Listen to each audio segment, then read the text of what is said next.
दुनिया की तमाम छोटी और बड़ी खबरों के लिए हमारे चैनल को सब्सक्राइब करना न भूलें और बेल का बटन जरूर दबाएं। आज़ादी के 70 साल बाद क्या ये उम्मीद देश की जनता कर सकती है कि कभी कोई मुसलमान प्रधानमंत्री बन पाए? अल्लाह के फजलो करम से आप तमाम की दुआएं हैं, मेरे मरहूम वालिद की, मेरी माँ की दुआएं हैं, अहले दिल औलिया अल्लाह की दुआएं ये समझती है कि वो पैदा हुई है भारत पर हुकूमत करने के लिए। मगर कांग्रेस पार्टी को सोचना चाहिए कि गुजरात में उनके 16 एमएलए छोड़कर चले गए। वो तो साबिर भाई के पास आकर डोकला खाकर नहीं गए ना कि साबिर भाई ने उनका मुंह मिठा किया और भाग गए वहाँ पर बीजेपी में।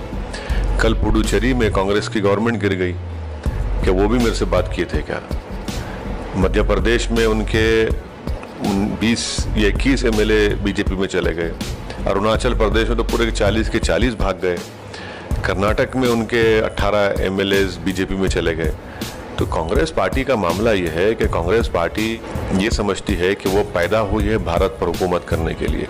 देखिए, जो शख्स या जो पार्टी ये समझती है कि हमारा ये पैदाइशी हक़ है हुकूमत करने का, तो वो अफसानों में और किताबों में अच्छा दिखता है, मगर हकीकी दुनिया में एक आज़ाद भारत में जब हम 2021 में आ चुके हैं तो ये रिवायती ग़ुलामी की सियासत अब चलने वाली नहीं। भारत में दलित, मुसलमान और ट्राइबल लोग ये बहुत कमज़ोर हैं, माशी एतबार से, सेहत के एतबार से, तालीमी एतबार से, ख़वानगी के एतबार से। आप देख रहे हैं देश लाइव, देश की आवाज़। तो अहमदाबाद म्यूनिसिपैलिटी के चुनाव को लेकर आज नतीजे आने वाले हैं और असदुद्दीन ओवैसी साहब हमारे साथ में मौजूद हैं। असदुद्दीन ओवैसी साहब से हम बात करेंगे। ओवैसी साहब, सबसे पहले तो बहुत बहुत शुक्रिया कि आपने हमें वक्त दिया। ओवैसी साहब, गुजरात में मजलिस ने अपने उम्मीदवार उतारे बल्दियाती इंतखाबात के लिए। आज चुनावी नतीजे हैं, गुजरात हैं मोदी शाह का और आरएसएस का प्रयोगशाला कहा जाता है।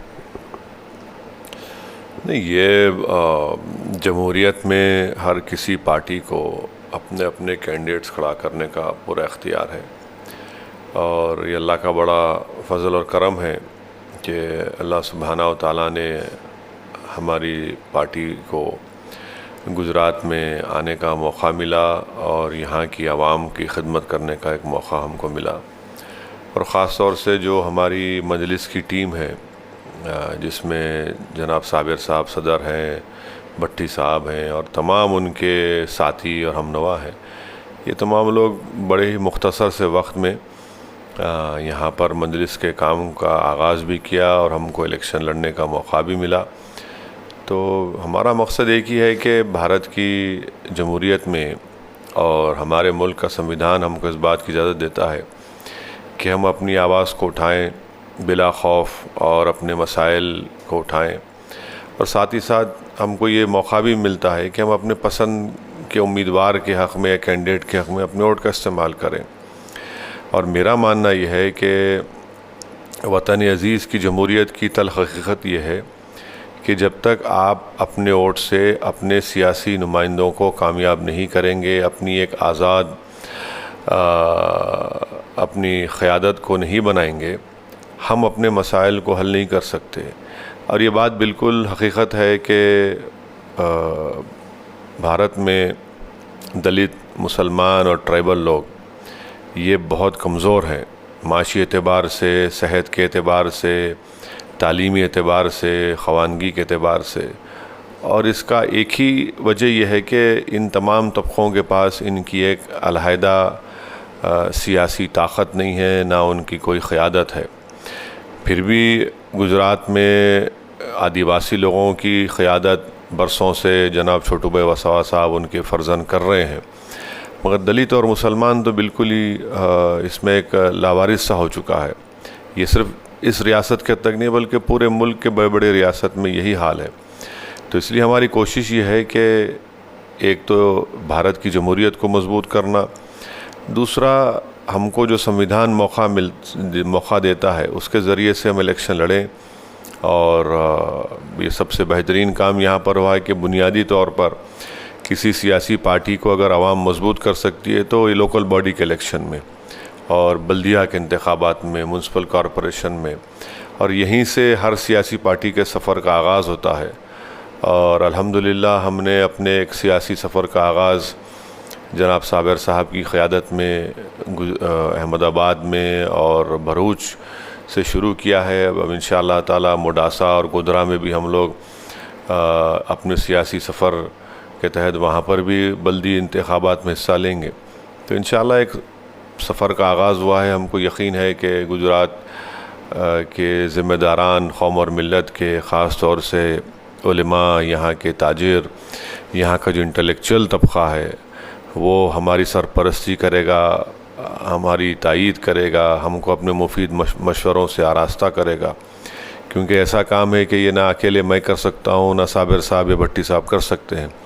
तो इज्तिमाई काम है जिसमें सबकी दुआएं और सबके ताउन और सरपरस्ती की ज़रूरत है। अच्छा वो सब जिस तरीके से आरोप तो बहुत लगते हैं, बी टीम सी टीम, कांग्रेस सबसे ज़्यादा परेशान रही, बीजेपी जो है वो आना चाहिए मुकाबले में, लेकिन कांग्रेस सबसे ज़्यादा मुखालफत और सबसे ज़्यादा विरोध कर रही है असदुद्दीन ओवैसी के नाम का और मजलिस का। नहीं ठीक है, उनको इख्तियार है मुझ पर तनक़ीद करने का, मुझे कोई फ़र्क नहीं पड़ता। मगर कांग्रेस पार्टी को सोचना चाहिए कि गुजरात में उनके 16 MLAs छोड़कर चले गए। वो तो साबिर भाई के पास आकर डोकला खाकर नहीं गए ना कि साबिर भाई ने उनका मुंह मिठा किया और भाग गए वहाँ पर बीजेपी में। कल पुडुचेरी में कांग्रेस की गवर्नमेंट गिर गई, क्या वो भी मेरे से बात किए थे क्या? मध्य प्रदेश में उनके 20 या 21 MLA बीजेपी में चले गए। अरुणाचल प्रदेश में तो पूरे 40 के 40 भाग गए। कर्नाटक में उनके 18 MLAs बीजेपी में चले गए। तो कांग्रेस पार्टी का मामला ये है कि कांग्रेस पार्टी ये समझती है कि वो पैदा हुई है भारत पर हुकूमत करने के लिए। देखिए, जो शख्स या जो पार्टी ये समझती है कि हमारा ये पैदाइशी हक़ है हुकूमत करने का, तो वो अफसानों में और किताबों में अच्छा दिखता है, मगर हकीकी दुनिया में एक आज़ाद भारत में जब हम 2021 में आ चुके हैं तो ये रिवायती ग़ुलामी की सियासत अब चलने वाली नहीं है। आज का जो नौजवान है वो ये चाहता है कि भाई मैं ख़ुद लीडर बनूं, मैं अपने मुक़द्दर के फ़ैसले करूं, मैं कब तक इनके पीछे दौड़ूंगा, इनकी ग़ुलामी करूंगा, ये कब तक मुझे इस्तेमाल करेंगे और मेरे कंधे पे रख कर एक तो सेकुलरिज़म का एक बोझ मेरे कंधे पे डाल देंगे और दूसरा हम इनका साथ देते रहें और ये ख़ुद बीजेपी को नहीं हरा पाते हैं। तो इसीलिए ये तब्दीली आई है और कांग्रेस पार्टी मैंने समझता कि सुधरने वाली है। ये कांग्रेस पार्टी को अब इसको कोई ज़िंदा नहीं कर पाएगा और ये और सुकड़ते जाएगी। तो इसलिए कि कांग्रेस पार्टी के जितने लीडर्स हैं इनके पास सिर्फ लीडर हैं नाम के, ज़मीन पर कोई मेहनत करने वाला, जुस्तजू करने वाला इनके पास नहीं है और गुरूर, तकब्बुर, अहंकार में इतने डूबे हुए हैं कि इनको अपने सिवा को नज़र ही नहीं आता है। और आखिरी बात यह है कि कांग्रेस पार्टी में वो अंग्रेज़ी में कहते हैं ना कि इंटेलेक्चुअल ऑनेस्टी नहीं है, इंटेलेक्चुअल डिसऑनेस्टी है। और यही नतीजा है कि ख़ास तौर से मुसलमान, दलित, ट्राइबल, इनकी बरसों की हुकूमत की गलत फ़ैसलों की वजह से आज हमारी इस नौजवान नस्ल को उसको अपना खैमियाज़ा भुगतना पड़ रहा है। तो वही साहब, आज़ादी के 70 साल बाद भी पार्टी बात करती है सेक्युलरिज़म की, लेकिन क्या जैसे मजलिस आगे आई, एक उम्मीद जो है वो जो दबे कुचले जो तबका है उसको एक उम्मीद जागी, नौजवान जो है उसको एक उम्मीद जागी कि हाँ असदुद्दीन ओवैसी साहब वो इंसान हैं जो सड़क पर हो, संसद में हो, हर जगह पर जो है वो संविधान के लिए दहाड़ रहे हैं, लोकतंत्र को बचाने के लिए दहाड़ रहे हैं। लेकिन आज़ादी के 70 साल बाद क्या ये उम्मीद देश की जनता कर सकती है कि कभी कोई मुसलमान प्रधानमंत्री बन पाए? देखिए, अल्लाह के फ़ज़ल व करम से आप तमाम की दुआएं हैं, मेरे मरहूम वालिद की, मेरी माँ की दुआएं हैं, अहले दिल औलिया अल्लाह की दुआएं हैं। अल्हम्दुलिल्लाह अल्लाह का दिया बहुत है, अल्लाह ने बहुत इज़्ज़त दी। अब किसी को बनना है, किसी के मुक़द्दर में लिखा है तो उसका मुबारक ही है। मुझे ना कभी शौक़ है ना मेरी कोई ख्वाहिश है। मेरा मानना यह है कि हमारी फ़कीरी में अल्लाह ने शाही रखी है। हमारा मकसद जो है यह है कि एक आदमी को ओहदा मिलना नहीं, हमारा मकसद यह है कि सबको इंसाफ मिले और हम जितने दबे कुचे और मज़लूम लोग हैं उनको लीडर बनाया जाए और एक निचली सतह से एक क़यादत उभरे। ये हमारा मकसद है। हमारा मकसद पार्टी का ये नहीं है कि कोई वज़ीर आज़म बन जाए, भाई जिसके मुक़द्दर में लिखा है वो बन जाए, हमको उससे मतलब नहीं है। हमारा मकसद ये है कि चाहे वो पंचायत का चुनाव हो, ज़िला परिषद का हो, असम्बली का हो, पार्लियामेंट का हो, यहाँ पर मजलिस के नुमाइंदे जीत कर जाएं, तभी जाकर हम अपने मसाइल को हल कर सकते हैं। अब ये इतने बड़े बड़ी बातें ये जो देखना, ये मैंने समझता है कि ना मुझे इसका शौक़ है ना ये मेरे बस की बात है। अच्छा वही साहब, बंगाल और असम के 2 चुनाव विधानसभा के बीजेपी की तरफ से पूरी कोशिश की जा रही है कुछ चुनाव को पोलराइज किया जाए। बंगाल में भी मजलिस भी चुनाव लड़ रही है, हालांकि असम में नहीं लड़ रही है मजलिस, लेकिन पोलराइज करने की पूरी कोशिश बीजेपी की तरफ से की जा रही है कि सांप्रदायिक बनाया जाए चुनाव को। नहीं, वो तो बीजेपी का तो डीएनए है ना, वो बग़ैर पोलराइज करे बीजेपी कहाँ लड़ती है इलेक्शन। तो बीजेपी मुसलमानों का डर दिखाती है, बीजेपी डर दिखाती है कि भाई ये हो जाएगा, ऐसा हो जाएगा। तो ये तो उनका हमेशा का उसूल रहा है, हमेशा ऐसा ही करते आए हैं, कोई नई बात नहीं है उसमें। जहाँ तक आसाम का सवाल है, आसाम में बड़ा पुकारा था उन्होंने कि घुसपैठी घुस चुके हैं और सुप्रीम कोर्ट की एनआरसी की रिपोर्ट आने से पहले बीजेपी का एक लीडर कहता था कि 50 लाख मुसलमान घुसपैठी हैं और इनको ये दीमक है, अमित शाह ने कहा था। अब जब सुप्रीम कोर्ट के मातहत मॉनिटर्ड एक रिपोर्ट आ गई जिसमें से 20 लाख अफराद के नाम एनआरसी में नहीं आए, उसमें से 5 लाख मुसलमान थे, तो इनकी टाई हो गई, इनका झूठ सबके सामने आ गया कि ये डरा रहे थे कि इतने घुसपैठी है, बल्कि अब उनके ही गले का सांप बन चुका है वो। अब समझ में नहीं आ रहा क्या करेंगे। तो ये इनकी शुरू की आदत रही है, मगर अब ये डर की सियासत से आगे बढ़ना है, हमको उम्मीद की सियासत करना है, हमको लोगों में एक जुस्तजू और एक उम्मीद और एक डर निकालने की ज़रूरत है। तो ये तो करते रहेंगे लोग, इसमें कोई रुकने वाले भी नहीं है लोग। अच्छा उदी साहब, औकाफ की ज़मीनों को लेकर काफ़ी घोटाले हुए हैं। हर सरकार आई उसने औकाफ की ज़मीनों को जो है वो बेचा। कहा यह जाता है कि इतनी ज़्यादा ज़मीन है कि अगर ये ज़मीन मुसलमानों के हवाले की जाए या मुसलमानों के फलाह बहबूद के लिए इस्तेमाल की जाए तो मुसलमानों को कहीं पर भी किसी सरकार के सामने हाथ फैलाने की ज़रूरत नहीं पड़ेगी। नहीं, देखिए ऐसा है ना कि जब तक आप स्टेट वक्फ बोर्ड को एविक्शन पावर्स नहीं देंगे, जैसा कि बहुत से हिंदुस्तान के भारत के स्टेट्स में हिंदू एंडोमेंट बोर्ड को एविक्शन पावर्स है, वो एविक्शन पावर्स वक्फ बोर्ड के पास नहीं है, तो वो एविक्शन पावर्स उनको मिलने चाहिए। और उसको और जो इख्तियारात हैं वो मिलने चाहिए। तो सेंट्रल वक्फ एक्ट में तरमीम भी होना ज़रूरी है। और हकीकत ये भी है कि बहुत सी वक्फ जायदादों में जहाँ पर नुकसान गैर मुस्लिम से ज़्यादा मुसलमान से भी तो हुआ ना, तो ये तो सच्चाई है, इसको हमको तो इकरार करना पड़ेगा।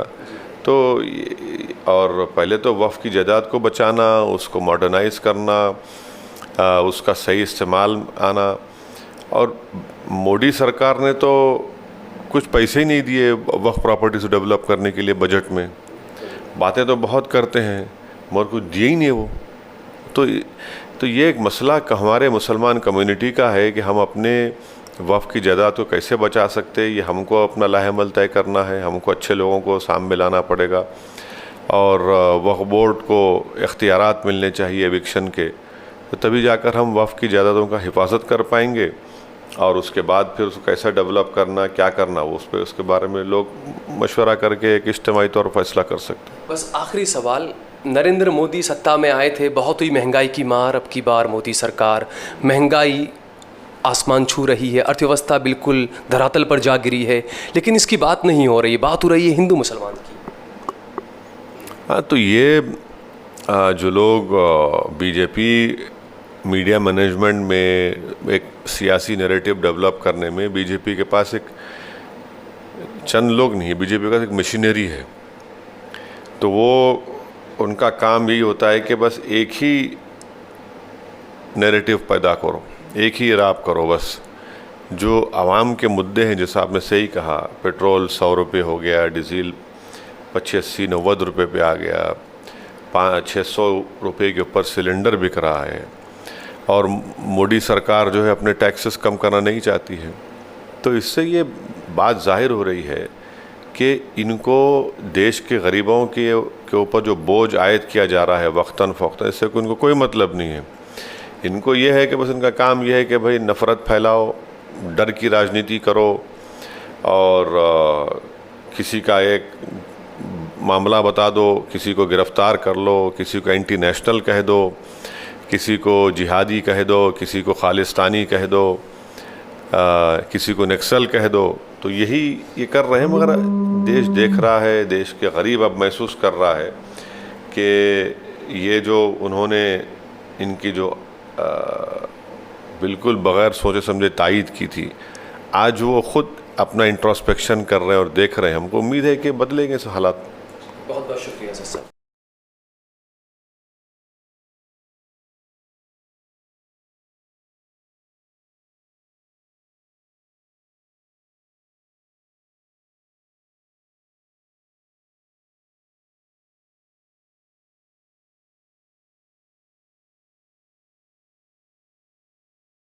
आप देख रहे हैं देश लाइव, देश की आवाज।